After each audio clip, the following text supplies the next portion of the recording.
그들은 오늘도 스스로 자신의 짝을 찾아다니고 있습니다. 안녕하세요. 중년의 사랑입니다.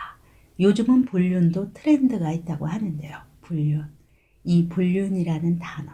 이 단어도 이제는 예전만큼 무게감이 없죠. 오늘은 유부남, 유부녀들의 이야기를 해볼까 합니다. 이들이 새로운 누군가를 사귀는 것이 이제는 낯선 일도 아니고 생각에만 그치는 그런 시절도 아니죠. 친구들과 하루에도 몇 번씩 채팅을 하는 것처럼 쉬운 일이 되었습니다. 이렇게 내 짝이 아닌 다른 사람을 만나게 되는 것. 이것에 대해서 여성들은 남편과의 불화 혹은 일상의 스트레스 때문이라고 말하기도 하는데요. 그러다 보니 새로운 누군가의 만남에 죄책감을 느끼는 사람들도 줄어들고 있죠. 일상에서 잠시 짬을 내어 즐길 수 있는 재미있는 놀이 정도로 생각한다는 것입니다. 하지만 불륜이라는 것은 한 번 빠지면 헤어나오기 쉽지 않죠. 이렇게 배우자의 외도 때문에 고생하시는 분들, 마음고생하시는 남자분들 많으신데요. 남성분들의 특성상 여자들만큼 수다를 떨거나 친구에게 쉽게 내놓고 하소연하지도 못합니다. 그렇게 상당수의 남자들이 아내에게 제발 정신 차리라고 어르고 달래다가 최종 마지막 단계에서는 다 좋다. 다른 남자를 만나도 좋고 애인을 둬도 좋다. 대신 가정만은 버리지 말아달라. 이렇게 부탁을 하게 된다는 것이죠. 유부녀들, 유부남들의 바람. 처음은 어려워도 나중에는 프로급의 불륜을 하게 되죠. 그녀들도 처음에는 쉽게 불륜을 시작하지는 못합니다. 특히 전업주부의 경우는 더욱더 그렇죠. 가정에만 있다 보니 남자를 만나볼 기회도 없었고 낯선 남자를 만난다는 것, 그 자체가 두렵기도 하고 꺼려지기 때문이죠. 하지만 그것도 처음에만 그렇게 느끼죠. 시간이 흐르고 만남이 잦아지다 보면 어느새 프로가 되어버립니다. 처음에는 그냥 채팅으로 시작했어요. 호기심에. 그러다가 차도 한잔하고 밥도 한 끼 먹고 네. 이렇게 가볍게 채팅으로 시작하다가 이 사람이 재밌구나 또는 나에게 그닥 위험한 사람이 아니다 라는 생각이 들 때쯤 모텔까지 가게 되죠. 차 한 잔이나 밥 한 끼 하는데 뭐 별일 있겠어 정도로 생각하다가 진도가 나가게 됩니다. 남자들과 채팅을 즐기는 어떤 여성은 자신의 마음을 이렇게 표현하기도 했습니다. 솔직히 처음에는 내가 왜 낯선 남자와 이런 전화를 하고 있나 라는 생각도 들었어요. 하지만 이제는 뭔가 채팅을 하지 않으면 공허하기까지 합니다. 누군가가 내 말을 들어주면 그 수다를 통해서 스트레스가 해소되어서 좋습니다. 직접적인 성관계를 하는 것도 아니고 딱히 비용이 드는 것도 아니니까요. 그냥 일상의 취미 정도라고 생각합니다. 네.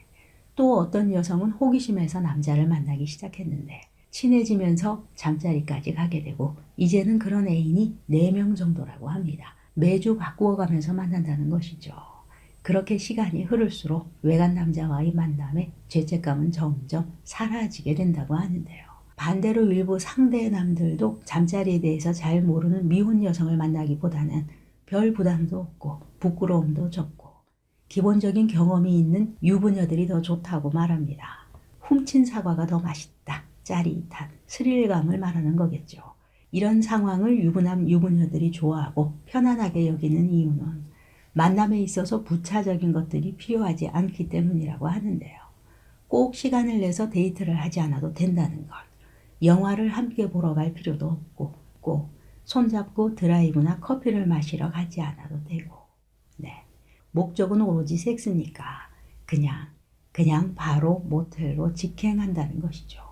시간도 돈도 적게 들고 신경도 많이 안 써도 되고 네. 서로의 인생을 책임질 필요도 없다는 것. 서로 엔조이 상태로만 보는 것이죠. 또 직장인들 사이에서는 점심, 번개팅이 유행하고 있죠. 점심시간에 짬을 내어서 이른바 낙거리를 하는 것. 이런 경우를 유부남, 유부녀 입장에서는 상당히 좋아한다고 하는데요. 어차피 목적이 잠자리이니 굳이 남편에게 의심받기 쉬운 저녁시간이나 주말에 외출을 하는 것보다는 낮 시간에 잠깐 바람을 피우는 것이 일석이조라고 생각하기 때문입니다. 짧은 시간에 번개 같은 사랑을 나누고 헤어져서 아무 일 없듯이 자신의 자리로 돌아와 있는 것. 이때는 숙박업소를 가도 빈방이 없다라는 이유로 발길을 돌릴 필요도 없어서 더 좋다고 하네요. 이 같은 유부녀들의 일탈에 대해서 전문가들은 마음의 공허함과 남편과의 소통 부재, 이것을 가장 큰 이유로 꼽았습니다. 또 다른 이유도 있죠. 일부 여성들은 다른 남자를 만나는 이유로 남편이 먼저 바람을 피워서라고 말한다고 합니다. 맞바람이죠. 남편을 배제하고 바람을 피우기보다는 남편 때문에 속 썩이고 살다가 홧김에 바람을 피우기 시작한다는 것이죠.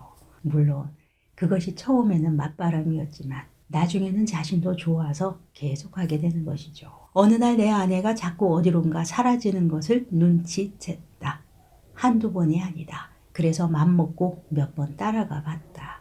그때마다 항상 어디론가로 들어가는데 그 안에서 뭐를 하는지 알기가 어려웠다. 그래서 드론에 카메라를 달아서 띄웠다. 창문을 통해서 은밀하게 안에서 일어나는 낯선 남자와의 불륜 행위를 잡았다. 네. 예전부터 배우자의 부재가 의심되면 여러 가지 방법들을 동원했죠. 그런데 요즘은 드론을 이용해서까지 원하는 것을 찾아내고는 하죠. 그렇다면 이들은 어떤 경로로 만나게 되는 것일까요? 취미 생활을 하는 동호회나 동창 모임, 친구 소개 등도 있지만 요즘은 본인 스스로 애인을 찾아 나서기도 하죠. 이렇게 기혼자들이 불륜에 동참하게 되는 계기는 오픈 채팅방입니다. 20, 30대 기혼자들의 모임. 그 채팅방에 가입하려면 기본적인 인증 절차가 있는데요. 내가 유부남이고 유부녀라는 것을 인증해야 한다는 것이죠. 그런데 이 인증 방법이 정말 놀랍죠.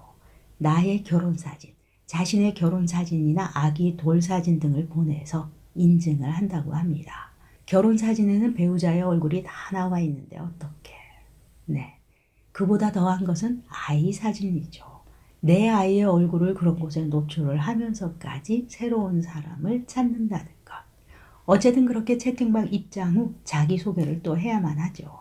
서로 안전해야 하기 때문이라고 말하는데요. 안전하기 위해서 내 얼굴과 배우자의 얼굴, 그리고 내 아이의 얼굴을 공개한다는 것. 네. 결혼 후 연애 횟수, 나이 연애 스타일, 그리고 밤의 잠자리에서 관계 스타일까지 세세하게 적어야 한다고 합니다. 얼마나 적나라하게 나를 표현해야 하는 것일까요? 또 이 채팅 공간에서 활동을 하려면 그들과 소통이 되어야 하죠. 그들이 쓰는 은어를 공부해야 합니다. 육봉, 육봉은 육아봉사, 기기 커플은 기혼자와 기혼자 커플, 하숙생은 같이 사는 배우자를 말하는 것이고요. 집밥은 부부간의 성관계, 마트는 모텔입니다. 마트 시식하러 갈 사람이라고 말하면 여기서 마트는 모텔이고 시식은 성관계이죠. 결국 집밥은 질려. 오늘 나랑 마트 가서 시식할 사람. 네. 내 남편과는 질려. 오늘 나하고 모텔 가서 함께 할 사람. 이 말이 되는 것이죠. 그렇게 이 채팅방에서는 서로 만나는 사람과 자신의 모든 것을 다 공유한다고 하는데요.